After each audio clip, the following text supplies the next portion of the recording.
नेहा एक बहुत ही प्यारी लेकिन थोड़ी सी गोल मटोल लड़की थी, जिसे हरी मिर्च देखकर ही उससे बहुत डर लगता था। वो हमेशा से ही पतली होना चाहती थी। ऐसे ही एक दिन वो अपनी एक हेल्थ एक्सपर्ट दोस्त अनामिका से मिलने उसके घर जाती है कि तभी अनामिका उससे बोलती है, नेहा, आज इतने दिनों बाद मेरी याद आई कैसे? बस तेरी याद चली आई और मैं तेरे पास खिंची चली आई। दोनों बैठकर एक दूसरे से हंसी मजाक करने लगती हैं। अनामिका थोड़ी देर बाद नेहा को खाने के लिए पूछती है और उसके सामने खाना रख देती है। दोनों मिलकर खाना खाती है कि तभी नेहा कहती है, यार यार इसमें कितनी मिर्ची है, तू कैसे खा रही है? ऊपर से मिर्च भी खा रही है। रिलैक्स यार, हरी मिर्च है बस खाने में। और वैसे भी हरी मिर्च हमें ज्यादा से ज्यादा खाना चाहिए, ये नुकसान नहीं करती। हरी मिर्च खाने से फायदा होता है? भला मिर्च खाने से किसका फायदा हुआ है? हरी मिर्च खाने से हमारे शरीर में खून जमने से रोकता है और उसे ठीक होने में मदद मिलती है। जुकाम में भी हरी मिर्च खानी चाहिए। अनामिका नेहा को हरी मिर्च खाने के बहुत सारे फायदे बता देती है, जिसे सुनकर नेहा अनामिका से कहती है, सच में यार, हरी मिर्च तो बड़ी फायदेमंद है। अगर ऐसा है तो मैं भी खाऊंगी आज से। थोड़ी देर के बाद नेहा वहाँ से चली जाती है और धीरे धीरे हरी मिर्च खाना शुरू कर देती है।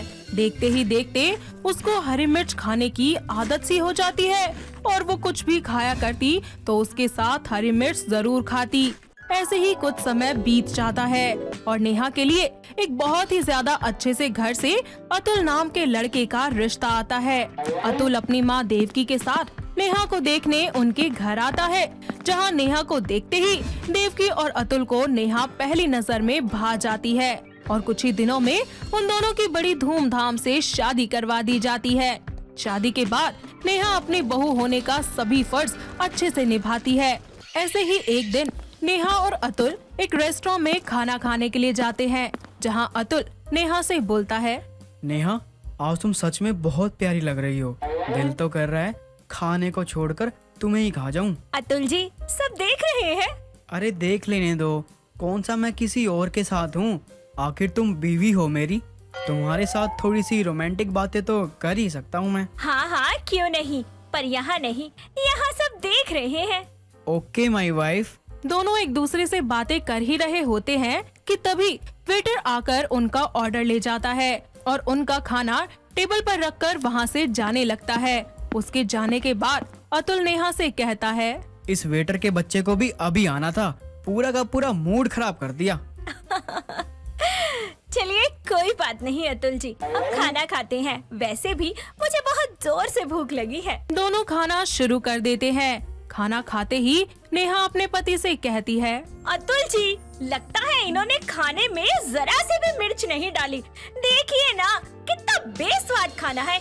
ऊपर से इन्होंने खाने के साथ हमें हरी मिर्च सर्व भी नहीं करी है। मुझे तो ये खाना बिल्कुल भी पसंद नहीं आ रहा। मैं नहीं खा रही ये खाना। अच्छा तो है खाना नेहा, बस तुम्हारी फेवरेट हरी मिर्च नहीं है, इसलिए तुम्हें खाना अच्छा नहीं लग रहा। जो भी हो अतुल जी, मुझे हरी मिर्च चाहिए तो मतलब चाहिए अभी के अभी। नेहा की जिद पर अतुल उसके लिए हरी मिर्च मंगवाता है और खाने में ऐड कर देता है, जिसके बाद दोनों खाना खत्म करके रेस्टोरेंट से घर के लिए निकल जाते हैं। ऐसे ही एक दिन नेहा अपने सास के मजे लेती है और सोचती है, अरे माँ जी तो बिल्कुल भी हरी मिर्च नहीं खाती। एक काम करती हूँ, आज उनकी रोटी में हरी मिर्च पीस के मिला देती हूँ और फिर माँ जी से कहूँगी कि हरी मिर्च खाना आपकी सेहत के लिए बहुत अच्छा है और आप धीरे धीरे मिर्च खाना शुरू कर दो। नेहा अपनी सास की रोटी में हरी मिर्च भर देती है और फिर बोलती है, ये लीजिए माँ जी आपका खाना, खाकर बताइए कैसा बना है।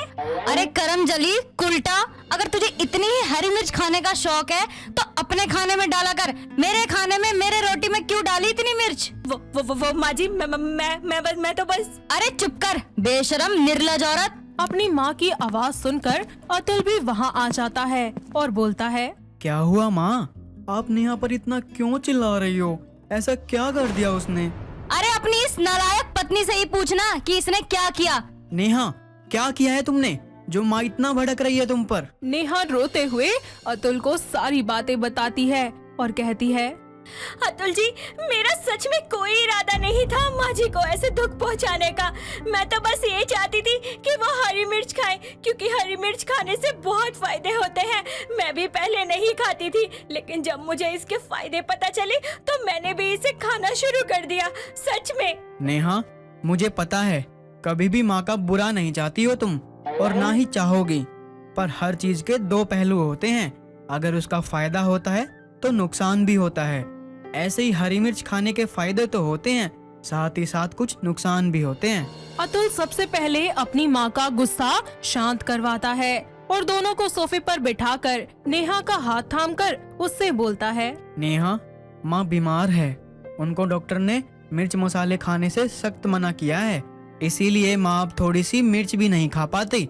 अगर वो खाती भी हैं तो उनकी तबीयत बिगड़ जाती है। मुझे माफ कर दो माँ जी, मुझसे बहुत बड़ी गलती हो गई। मुझे नहीं पता था कि आपको हरी मिर्च खाना मना है। मुझे कुछ भी करने से पहले आपसे पूछ लेना चाहिए था। आई एम सॉरी, मैं आपसे ऐसा कुछ भी नहीं करूँगी। अरे कोई बात नहीं, गलती सबसे होती है, पर अब तुम ध्यान रखना, ठीक है? अतुल की बात सुनकर नेहा समझ जाती है और अपनी सास से माफी मांगते हुए कहती है, प्लीज माँ जी, मुझे माफ कर दीजिए। मैंने बच्चों जैसी हरकतें की, लेकिन मैं वादा करती हूँ अब से मैं ऐसा कुछ नहीं करूँगी। कोई बात नहीं बहू, तू भी मुझे माफ कर दे। अरे इतनी छोटी सी बात तो मैं तुझे आराम से समझा सकती थी, पर मैंने ऐसा नहीं किया, तुझ पे भड़क गई। तो तू भी अपनी सास को माफ कर दे। कोई बात नहीं माँ जी, आप बड़ी हैं, आप कह सकती हैं। माफी मांगकर मुझे शर्मिंदा मत कीजिए। आई लव यू माँ जी। आई लव यू टू मेरी बहू। अब से तू मेरे लिए दलिया और खिचड़ी ही बनाना, अच्छा? ठीक है माँ जी, अब से आप जैसा खाना कहेंगी मैं वैसा खाना ही बना दूंगी। और बहू, एक बात कहूँ? नहीं माँ जी, कहिए ना। बहू मेरी सलाह मान तो ये ज्यादा हरी मिर्च खाना बंद कर दे तू, क्योंकि कोई भी चीज ज्यादा खाने पे हमारे शरीर को नुकसान पहुंचा देती है, और मैं नहीं चाहती कि आज जो दिक्कत मुझे हो रही है कल को वो तुझे ना हो। पर माँ जी, मिर्च खाने से तो सिर्फ फायदा होता है ना, फिर ऐसे क्यों? होता होगा, लेकिन एक साथ थोड़ी ना ले लेंगे सारा फायदा। अरे मिर्च खाओ, पर जरूरत पे खाओ ना। जी माँ जी, आप सही कह रही हैं। शायद मैं लोगों की बातों में आकर बिना अपना दिमाग लगाए ये सब कुछ करे जा रही थी।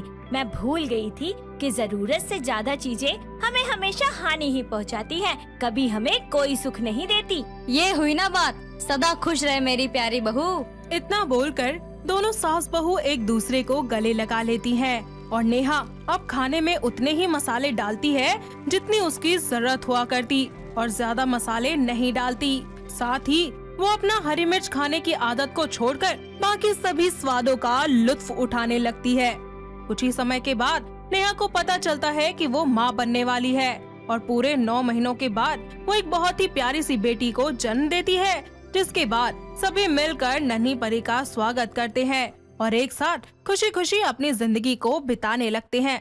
रेणुका अपने कमरे में एसी चलाकर सो रही होती है, तभी उसकी बहू आरती वहाँ आती है। उठिए माँ जी, अजय जी आपको नीचे बुला रहे हैं। हाँ बहू, तू चल, मैं आती हूँ। माँ जी, आपने अपने कमरे को पूरा शिमला क्यों बना रखा है? बाहर इतनी ठंडी हो रही है, लोग खिड़की खोलने को तैयार नहीं है, कहीं ठंडी हवा कमरे में ना आ जाए। और एक आप हैं कि एसी चलाकर सो रही हो। मैं क्या करूँ बहू, मुझे बिना एसी चलाए नींद ही नहीं आती है। माँ जी, लोग ठंड में कमरा गर्म रखने के लिए हीटर जलाकर सोते हैं, और आप हो कि एसी चला रही हो। बहू, लोगों को गर्म कमरा चाहिए होता है, इसीलिए वो हीटर चलाते हैं, लेकिन मुझे तो ठंडा कमरा चाहिए ना, इसीलिए मैंने एसी चला ली।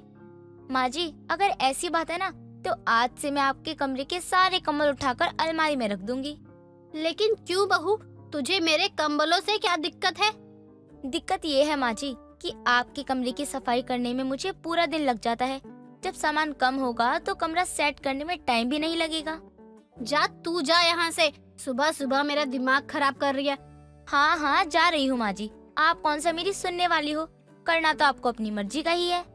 आरती इतना कहकर कमरे से चली जाती है और रसोई के कामों में लग जाती है। तभी अजय उसके पास आता है। तुमने माँ को जगाया या नहीं? मुझे देर हो रही है। माँ से बात करने के बाद मुझे ऑफिस जाना है। जी हाँ, जगा दिया। जब तक आप नाश्ता करोगे ना, आ जाएंगी वो भी। ठीक है, तो मेरे लिए नाश्ता लेकर बाहर आ जाओ। जी बस अभी लेकर आती हूँ। ये लीजिए आप अपना नाश्ता। Thank you. अब दोबारा जाओ, माँ को देख के आओ। मैं कहीं नहीं जाने वाली हूँ, आती ही होंगी। आपको हर चीज में जल्दी रहती है। आपसे एक बात पूछूं, गुस्सा तो नहीं करोगे ना? नहीं करूँगा। बोलो, क्या पूछना है? आप माँ जी को ठंड में एसी चलाकर सोने से मना क्यों नहीं करते हो? चुपचाप बैठकर देखते रहते हो बस। तुम्हें अभी माँ का पता नहीं है। अगर मैंने उन्हें किसी भी चीज के लिए रोक दिया तो वो मेरे पीछे पड़ जाएंगी, बोलेंगी अब तुझसे मेरा आराम और खुशी नहीं देखी जा रही। तो उनसे कुछ बोलकर कौन घर की शांति भंग करेगा? हे भगवान, आज तक मैंने अपने पति जैसा कोई लड़का नहीं देखा जो अपनी माँ से इतना डरता है कि उनकी भलाई की चीजें भी उन्हें नहीं बोल सकता है। क्या हुआ? तुम क्या सोचने लगी? कुछ नहीं, आप खाइए। आरती और अजय आपस में बात कर ही रहे होते हैं, तभी वहाँ रेणुका आ जाती है। हाँ बेटा बोल, क्यों बुला रहा था मुझे? माँ, मैं आपसे सिर्फ ये पूछना चाहता था कि सुमन के ससुराल में क्या क्या भिजवाना है, वरना बाद में एक एक करके और सामान बताओगी। बेटा बता ना क्या है, तू कहे तो मैं तेरे साथ चल लेती हूँ, उसी बहाने थोड़ा चल भी लूंगी और शॉपिंग भी हो जाएगी। माँ, अगर मेरे साथ शॉपिंग गई तो जो 1 घंटे का काम है उसमें वो पूरा दिन लगा देंगी। बता चलूं तेरे साथ या नहीं? क्या सोचने लगा तू? कुछ नहीं माँ, बस यहीं बाहर बहुत ठंड हो रही है, बेवजह आप परेशान होंगी। अजय जी, आप भी कैसी बातें कर रहे हो? मेरी सास ठंड में एसी चलाकर सोने वाली सास है, उन्हें कहाँ ठंड लगती है? क्यों माँ जी, सही बोला ना मैंने? बहू आजकल तो कुछ ज्यादा ही बोलने लगी है, अपनी जुबान पर लगाम दे। मेरा बेटा सही कह रहा है, मैं बेवजह क्यों ठंड में जाऊं? अब मेरा बेटा अकेले सब कुछ कर सकता है। जा जाकर कॉपी पेन लेकर आ, मुझे अजय को सामान की लिस्ट बनाकर देनी है। आरती अपने कमरे में जाती है और कॉपी पेन लेकर हॉल में आती है, जिसके बाद रेणुका लिस्ट बनाकर अपने बेटे को दे देती है। थोड़ी देर बाद अजय ऑफिस चला जाता है और शाम को आते समय सारा सामान लेकर आता है और आरती को देते हुए बोलता है, माँ कहाँ है? माँ जी अपने कमरे में आराम से बैठी हैं और नैना जी से बातें कर रही हैं।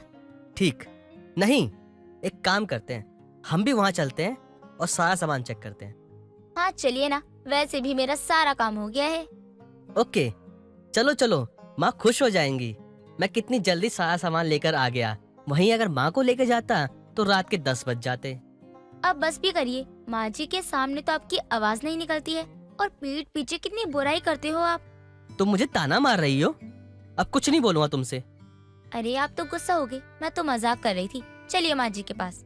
आरती और अजय सारा सामान लेकर रेणुका के कमरे में जाते हैं। उसके दरवाजे का गेट खोलते ही दोनों ठंड से कांपने लगते हैं और एसी बंद कर देते हैं। तभी रेणुका फोन रखकर बोलती है, तुम लोगों ने एसी क्यों बंद की? कितना मजा आ रहा था, पूरा कमरा मस्त ठंडा था। माँ जी देखिए, हम आपके कोई दुश्मन नहीं है। इतनी ठंड में एसी चलाकर सोओगी तो आपकी तबीयत तो खराब हो ही जाएगी ना।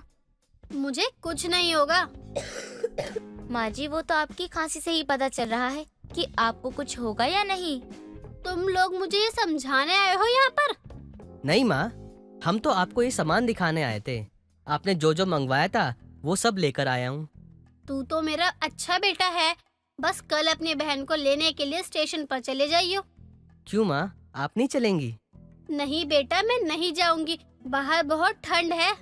माँ, कमरे में ही चलाकर बैठने में आपको ठंड नहीं लग रही है और बाहर जाने को कहो तो उसमें ठंड लग रही है। मुझे तो आपका कुछ समझ ही नहीं आता। क्या बोला बेटा तूने मुझे? कुछ नहीं माँ, मैंने आपको कुछ नहीं बोला, मैं चला जाऊंगा। थोड़ी देर बाद अजय और आरती रेणुका के कमरे से बाहर आ जाते हैं और अजय आरती से बोलता है, जल्दी से एक तेज अदरक वाली चाय बना दो। माँ ने तो कुल्फी जमा दी हमारी। आज नहीं समझेंगी, लेकिन कभी ना कभी तो समझेंगी कि वो सही नहीं कर रही हैं। पता नहीं कब समझेंगी, जब बीमार पड़ जाएंगी तब या जब ठंड से अकड़ आ जाएगी तब। आप रूम में चलिए, मैं आती हूँ चाय लेकर। आरती रसोई में जाती है और 2 कप कड़क अदरक वाली चाय बनाकर रूम में लेकर आती है, जिसको पीकर दोनों को थोड़ी ठंड सी राहत मिलती है। अगले दिन अजय सुबह जल्दी उठकर अपनी बहन को लेने के लिए स्टेशन पहुंच जाता है, जहां उसकी बहन सुमन अपने छोटे से बच्चे के साथ उससे मिलती है। क्या हुआ भैया, माँ नहीं आई?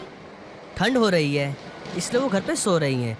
अगर वो आती खामखा उनको ठंड लग जाती। आखिर में तुम्हें घर ही जाना है, वहाँ तुम्हें सब पता चल ही जाएगा। सही कहा भैया आपने। अरे आइए ननद जी, मैं कब से आपका इंतजार कर रही थी। और बताओ कैसी हो आप? मैं ठीक हूँ। आप बताओ भाभी, आप कैसे हो? मैं तो बिल्कुल ठीक हूँ। अब बताइए आप जल्दी से क्या खाएंगी? मैं सब कुछ आपकी पसंद का ही बनाऊंगी। भाभी, आपके हाथों की तो सारी चीजें अच्छी लगती हैं। आप जो भी बनाओगी मैं सब खा लूंगी। सुमन अपने घर पहुंचकर बहुत खुश थी। वो एक एक करके अपने सभी घर वालों से मिलती है। सभी उसके बच्चे को बहुत प्यार करते हैं। छोटे बच्चे के घर में आने से बहुत रौनक हो जाती है। एक दिन सुमन अपने बच्चे को लेकर अपनी माँ के कमरे में लेटी होती है। तभी रेणुका वहाँ आती है और एसी चालू कर देती है और अपने ऊपर बहुत सारे कंबल डालकर आराम से सो जाती है। कमरा ज्यादा ठंडा होने पर सुमन की आँख खुल जाती है। माँ, आप ठीक तो हैं? बाहर इतना ठंडा मौसम है और आप हैं कि एसी चलाकर सो रही हैं। मुन्ना को ठंड लग जाएगी और उसकी तबीयत भी खराब हो जाएगी। अरे बेटा, नहीं होगा। देख, मैंने ऊपर से कितने सारे कंबल डाले हैं। मुन्ना को भी कंबल के अंदर ले लूंगी। माँ, मुन्ने की आदत नहीं है, वो रात में कंबल फेंक देता है। और अगर आपको एसी चलानी है तो मैं मुन्ने को लेकर यहाँ से जा रही हूँ। नहीं नहीं, तुम दोनों मेरे साथ ही लेटो, मैं एसी बंद कर दूंगी। रेणुका सुमन को दिखाने के लिए एसी बंद कर देती है, लेकिन उसके सोते ही वो एसी ऑन कर देती है और मुन्ने को कंबल से ढक देती है। लेकिन देर रात कंबल हट जाता है और मुन्ना पूरी रात ठंड में पड़ा रहता है, जिससे सुबह उसकी बहुत तबीयत खराब हो जाती है और उसका पूरा शरीर ठंडा पड़ जाता है। जिस पर सुमन बोलती है, माँ, अगर मेरे बेटे को कुछ हुआ ना तो मैं आपको कभी माफ नहीं करूँगी। मैंने कहा था आपसे कि आप एसी मत चलाना, लेकिन आपने मेरी नहीं सुनी। ऐसा भी क्या एसी का शौक कि उसकी आदत के चलते किसी की जान पे बनाए। मुन्ने का हाल तो बुरा हुआ ही है ननद जी। इनकी खांसी भी कभी बंद नहीं होती है। माँ जी एसी चलाकर सोना कभी छोड़ती ही नहीं है। अपनी एक गलत आदत के चलते सबको परेशान देखकर, साथ ही मुन्ने की बिगड़ी हालत को देखकर रेणुका को अपनी गलती का बहुत पछतावा होता है और उस दिन के बाद से रेणुका एसी में सोना छोड़ देती है।